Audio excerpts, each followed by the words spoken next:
Selamun Aleyküm ve Rahmetullahi ve Berekatuh.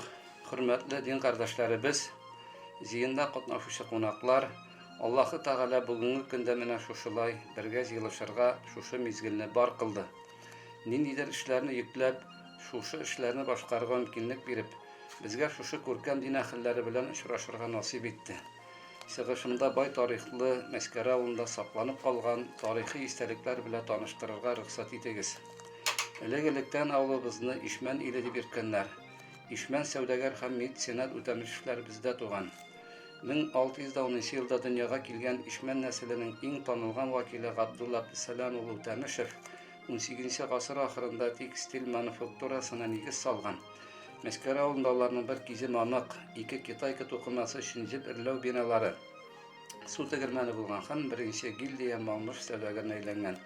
Ул чагында Мәскәре Мамуш язына керә. Шиһабетдин Мәрҗани фикеренчә, Габдулла Үтәмишев төбәкнең атаклы эшкуары булган. Дәүләтенең зурлыгы, юмартлыгы, гыйлем һәм дингә мәхәббәте, галимнәргә дуслыгы белән шөһрәт казанган. Мәскәрәдә һәм Бохарада белем алган. Үз сырының укымышлы кешесе дә булган. Эшкуар Габдулла Үтәмишев бөтен Рәсәй буенча уннарча мәчет, Казандагы Иске Таш, хәзерге Мәчет Гафур урамы 34-нче ай йорты мәчетен салдыручы буларак та тарихка кирип калган. Алар салдырган ике мәчет безнең Мәскәре авылында авылыбызның күрке булып тарихи истәлек булып торалар.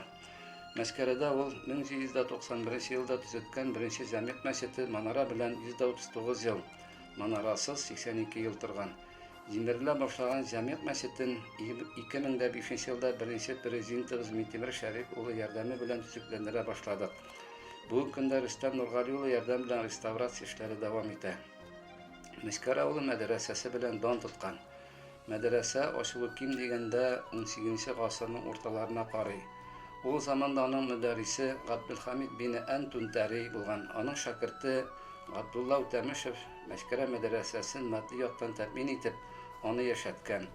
Аның хатыны бөек гыйлем иясе Габдул-Насир Курсавиның апасы Мәрхәбә Ибраһим кызы булган. Мәскәре мәдрәсәсенең алтын гасыры мөдәррис Мөхәммәд Рәхим бин Йосыф исеме белән дә бәйле. Ул башта 3 ел дәвамында Мәскәре мәдрәсәсен җитәкли. Аннары 10 ел Дагыстанда укый. Кире Мәскәрәгә әйләнеп кайткач, Мөхәммәд Рәхим бин Йосыфны Вятка губернасы Малмыш иязының ахуни итеп сайлыйлар. Ул мәдрәсәдә фикъ, усул фикъ, хадис, каләм һәм мантыйк гыйлемнәреннән дәрес бирә. Нәкъ менә аның чорында Мәскәре мәдрәсәсе бөтен Идел Урал төбәгенә таныла.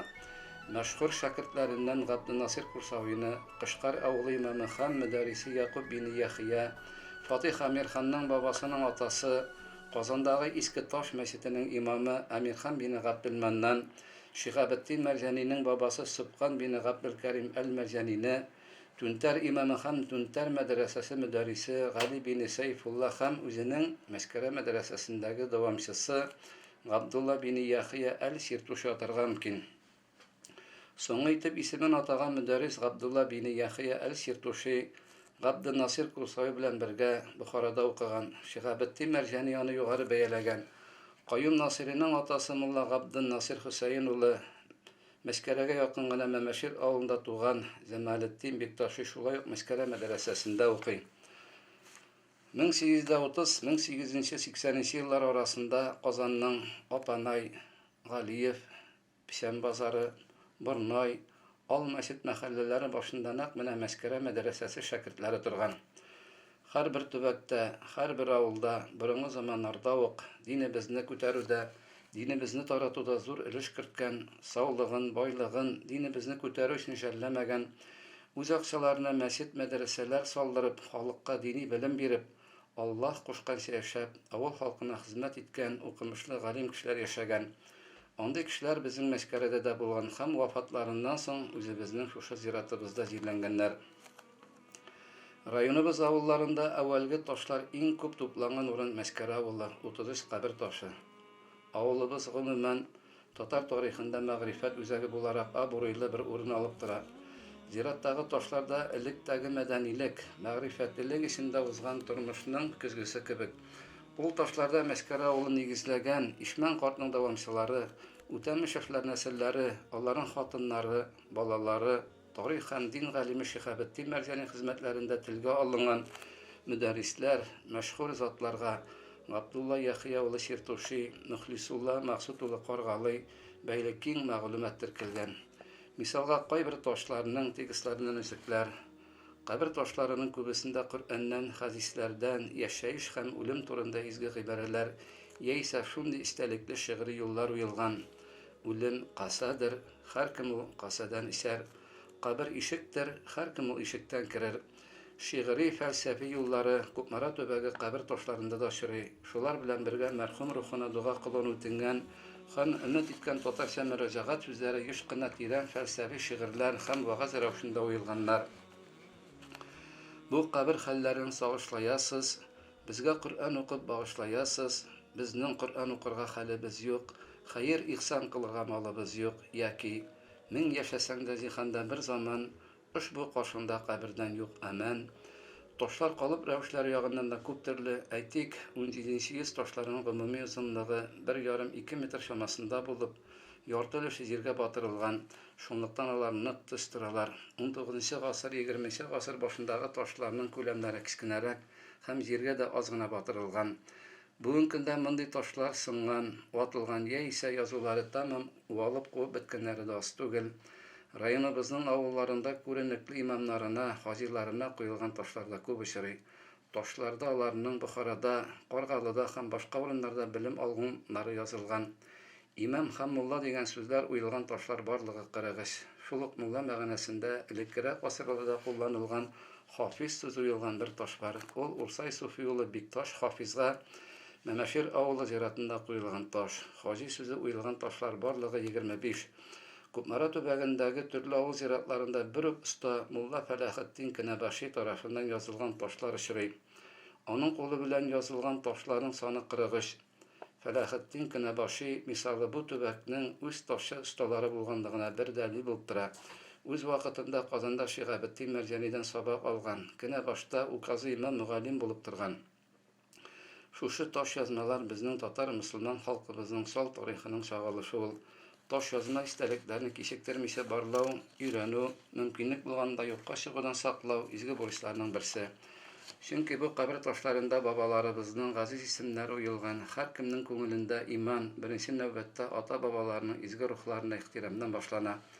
Зиһенгә я һәркем халкыбызның, нәсел-нәсәпләребезнең, авылдаш һәм төбәктәшләребезнең исемнәрен кылган гамәлләрендә белергә, өйрәнергә һәм күңелендә сакларга тиеш.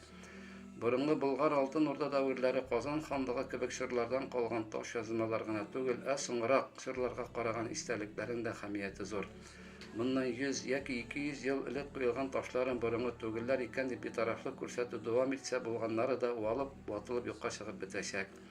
Югыйсә алар безнең газиз тарихыбыз, әллә кайчанғы борынгылыкны гына эзләп йөреп, якынрак тарихтагы кыйммәтле чыганакларны да кадерсезләсәк, киләсе буыннар безне гафу итмәсләр. Тарихи чыганаклар буларак борынгы кабер ташларының фәнни кыйммәте бик зур. Икенчедән, милли мирасыбызның бер өлеше булган әлеге истәлектәр елдан-ел кимеп юкка чыгып бара. Өченчедән, киң җәмәгатьчелектә дә аларга карата хөрмәт, ихтирам, сакчыл караш тәрбияләү, зират культурасына өйрәтү зарурлыгы арта бара. Аллаһның рәхмәте белән Татарстан мөселманнарының дини нәзарәте 2017 елны Галимҗан Баруди елы дип игълан итте. Шул уңайдан борынгы ташларны баруда планга кертелде. 2017 елның февраль-март айларында район мөхтәсибе Радиф хәзрәт, шәрәфле мөхтәсиб Диндар хәзрәт белән бергәләп авылларга барып, җирлек башлыклары һәм авыл имамнары катнашында җыелышлар уздырып, аңлату эшләре алып барылды. Һәрбер ташка күпме финанс чыгымы кирәк икәнлеге ачыклап, бу эшләрне башкару өчен кирәкле бар әйберне алып кайтып, апрель аенда һәр авылның имамына тараттык.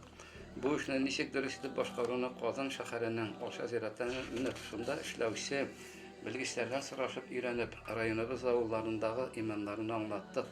Һәрбер эшләп бетергән ташны фотога төшереп, дини нәзарәттән Аксакаллар шурасы рәисенә җибәрелде.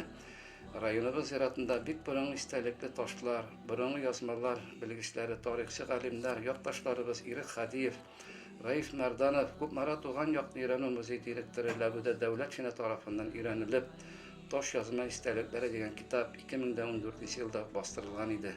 Мөфтиебез Камил хәзрәт Самигуллин җитәкчелегендә Республика Аксакаллар шурасы рәисе Айрат хәзрәт Аюпов һәм Аксакаллар шурасы әгъзалары белән район башлыгы Сергей Дмитриев булышлыгы тырышлыгы белән авыл җирлеге башлыкларының, авыл имамнарының, авыл кешеләренең тырышлыклары белән районыбыз зиратларындагы 190 борынгы истәлекле кабер ташы реставрацияләнде. Шушы биниһая зур игелекле изген эшне башкарып чыгарга Аллаһ Тәгалә үзе ярдәм итте. Әлхәмдүлиллаһ. Бу безнең буын Аллаһы тарафыннан бирелгән рәхмәт дип кабул итик. Аллаһның ризалыгы булсын. Амин.